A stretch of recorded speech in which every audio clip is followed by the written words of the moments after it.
Hello friends, welcome back to PC study channel. Friends, आज हम लोग जो है पॉलिटेक्निक एंट्रेंस एग्जाम के लिए कुछ इंपॉर्टेंट क्वेश्चंस प्रीवियस ईयर का देखने वाले हैं, राइट। जो यूपी पॉलिटेक्निक, बिहार पॉलिटेक्निक और झारखंड पॉलिटेक्निक तीनों के लिए काफ़ी इंपॉर्टेंट होने वाला है। सो स्टार्ट करते हैं। बाकी चैनल पे नए हो तो सब्सक्राइब कर लीजिए, जिससे आपको और भी हेल्पफुल वीडियोस मिलता रहे, राइट। और अभी हम मैथ का कुछ इंपॉर्टेंट क्वेश्चंस को कवर करेंगे। सो आज का जो पहला क्वेश्चन है, ठीक है, वो है यहाँ पे दो अर्धगोली दो अर्धगोली पात्रों की धारिता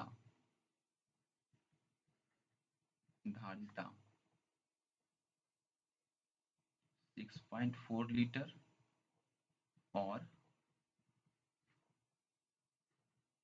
21.6 लीटर है। तब इन पात्रों के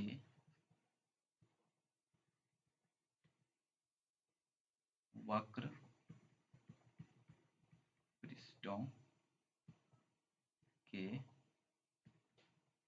क्षेत्रफल का अनुपात होगा। ठीक है, तो इसको सॉल्व करना। तो चलिए इसको हम सॉल्व करते हैं। तो यहाँ पे दिया है धारिता 1 और धारिता 2। ठीक है, तो धारिता 1 मतलब वॉल्यूम। ठीक है, वॉल्यूम 1 कितना दिया हुआ है यहाँ पे 6.4। ठीक है, और वॉल्यूम 2 जो दिया हुआ है, वॉल्यूम 2 जो दिया हुआ है वो कितना दिया हुआ है 21.6। ठीक है, तो यहाँ पे इसका क्या होता है, जैसे अर्धगोली पात्रों की धारिता। ठीक है, अर्धगोली के धारिता का यहाँ पे फॉर्मूला होता है। तो यहाँ पे धारिता का फॉर्मूला क्या होता है, तो अनुपात में, इसलिए धारिता 1 और धारिता 2। ठीक है, अनुपात में निकालेंगे। तो यहाँ पे धारिता 1 का जो फॉर्मूला लिखेंगे, वो फॉर्मूला जो इसका होता है वो क्या होता है 2/3 पाई आर क्यूब। अब यहाँ पे वॉल्यूम 1 मतलब धारिता 1 का निकाल लें तो यहाँ पे R1 लगा देंगे। धारिता 2 का निकाल लें तो यहाँ पे पहले इसका फॉर्मूला लिख देते हैं 2/3 पाई आर क्यूब। धारिता 2 का लिख रहे हैं इसलिए यहाँ पे R2 लगा देंगे। ठीक है, अब इसमें क्या होगा कि ये और ये कैंसिल हो जाएगा, पाई से पाई कैंसिल हो जाएगा। ठीक है, तो अब यहाँ पे क्या बचा, V1 अनुपात V2 is equal to r cube, यहाँ पे 1 और यहाँ पे हो जाएगा R2 पे क्यूब। ठीक है, तो यहाँ पे V1 V2 दिया हुआ मतलब धारिता 1 धारिता 2 दिया हुआ है, इसका हम वैल्यू यहाँ पे रखेंगे। तो नेक्स्ट पेज में चलते हैं। ठीक है, यहाँ पे V1 और V2 और यहाँ पे दिया हुआ R क्यूब 1 और R क्यूब 2। तो इसका क्या दिया हुआ था 6.4 V1 और 6 V2 कितना था 21.6। ठीक है, तो इसको हम इस तरह से लिख सकते हैं, क्योंकि दोनों पे क्यूब है इसलिए हम इसको ऐसे लिख सकते हैं, होल पे क्यूब। ठीक है, यहाँ पे ये 2 होगा। तो अब यहाँ पे हम इसको पॉइंट से पॉइंट को कैंसिल आउट कर देंगे। ठीक है, अब यहाँ पे क्या होगा 64 और यहाँ पे हो गया 216। ये हो गया R1 और R2 पे होल क्यूब। तो हम जो है 64 को हम लिख सकते हैं यहाँ पे 4 पे क्यूब, और 216 को हम लिख सकते हैं 6 पे क्यूब। ठीक है ना, और यहाँ पे R1 और R2 पे होल क्यूब है। तो हम इसको, अब दोनों पे क्यूब है इसलिए हम 4/6 पे होल क्यूब लिख सकते हैं, और यहाँ पे हम लिख सकते हैं R1 और R2 पे होल क्यूब। अब यहाँ पे इससे ये कैंसिल आउट हो जाएगा, तो R1 और R2 कितना निकल गया 4/6। इसको हम यहाँ से कट कर देंगे, ये हो जाएगा 2/3, मतलब R1 R2 निकल गया 2/3, R1 2 निकला और R2 3 निकला। तो चलिए अब नेक्स्ट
ओके, सो अब यहाँ पे देखते हैं क्वेश्चन नंबर 5। ठीक है, तो यहाँ पे क्वेश्चन नंबर 5 है, समीकरण दिया हुआ है, ठीक है ना।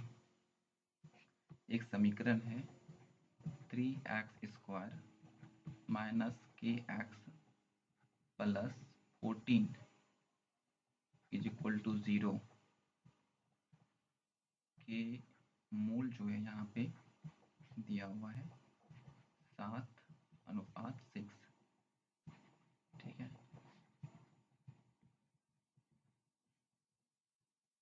तो अब यहाँ पे k का मान निकालना। ठीक है,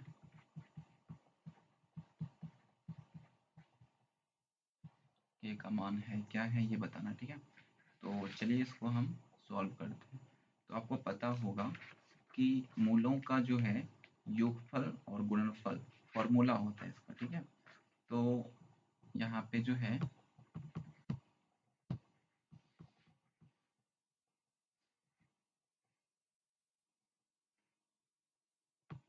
मूलों का गुणनफल,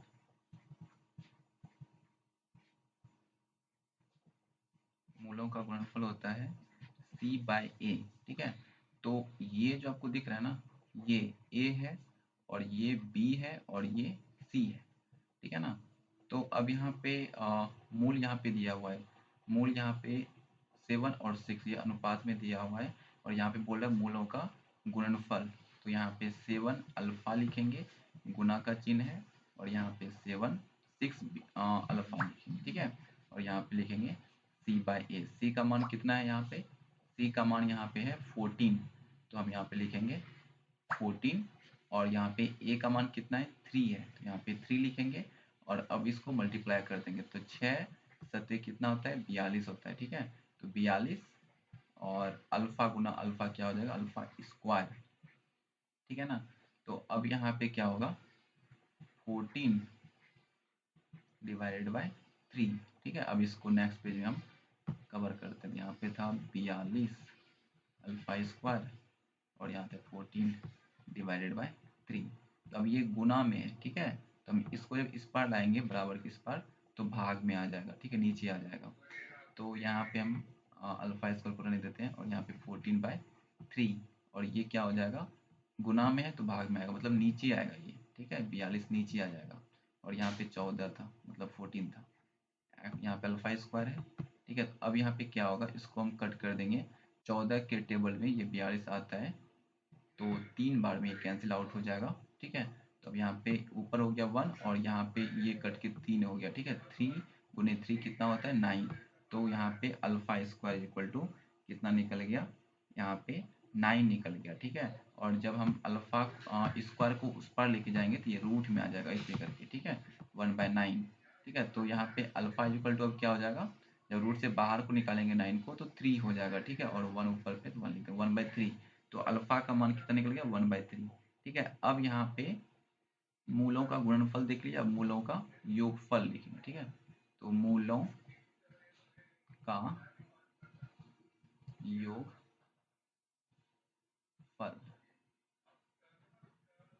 ठीक है, तो मूलों का योगफल जो होता है वो क्या होता है -b/a।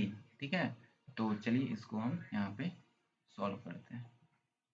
तो यहाँ पे जो है मूल क्या है 7 अल्फा, योग बोल रहा है ना, मतलब योगफल, योग मतलब जोड़। ठीक है, प्लस का चिन्ह देंगे 6 अल्फा और बी। ठीक है, तो यहाँ पे हम इक्वेशन लिख देते हैं। ठीक है, जिससे आपको पता चले। तो यहाँ पे इक्वेशन यही था 3x। ठीक है, 3x माइनस के एक्स प्लस 14। ठीक है, तो ये था।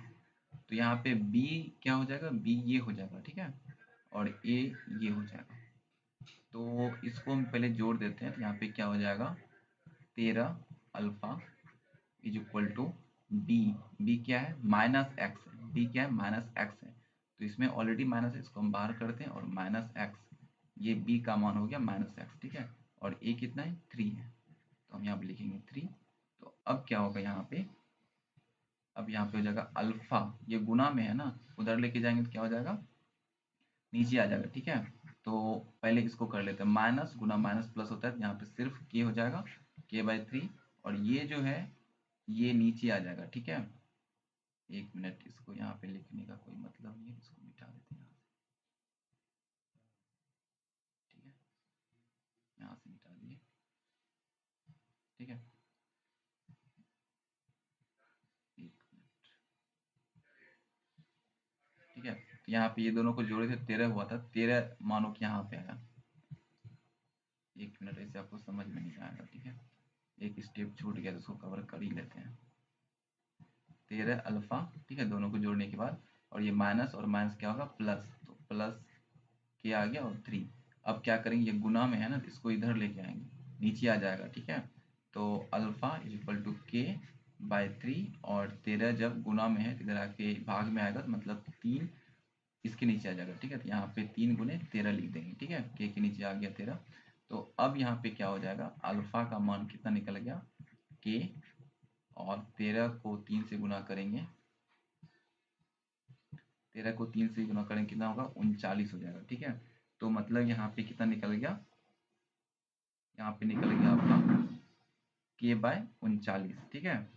तो अब यहाँ पे क्या है, यहाँ पे अल्फा का मान, ये जो अल्फा आपको दिख रहा है यहाँ पे मैंने निकाला हुआ था, कितना निकाला हुआ था, 1/3 यहाँ पे निकाला था ना मैंने, ये देख सकते हो, ठीक है। तो अब हम क्या करेंगे, ये देख सकते हो निकाला है ना मैंने, ठीक है। तो अब अल्फा की जगह, इसके जगह हम 1/3 रख देंगे। तो नेक्स्ट पेज में करते हैं, ये था 39, ये था ना। तो अब अल्फा का मान 1/3 रख देंगे, और यहाँ पे k/39, ठीक है। तो अब यहाँ पे 3 को इससे कट कर देंगे, ऐसे कट होता है, ठीक है। तो जब हम 3 को इसे कट करेंगे तो कितना हो जाएगा, यहाँ पे हो जाएगा 1/3 था। ऐसा करते हैं, आपको थोड़ा समझ में अच्छे से आए, इसलिए हम क्या करेंगे कि 1/3 इज इक्वल टू k/39। तो हम इसको इधर लेकर आ जाएंगे, ठीक है। तो 39 को यहाँ पर लाएंगे, 3 हो गया और ये k हो गया। अब इसको इसे कैंसिल आउट कर देंगे, तो k का मान कितना निकल जाएगा, k का मान निकल जाएगा यहाँ पे 13, ठीक है। तो k का मान सॉल्व हो गया। इसी तरह से आपको बनाना है, बाकी इसके आगे का क्वेश्चन नेक्स्ट वीडियो में कवर करेंगे, ठीक है। Thank you so much, thank you.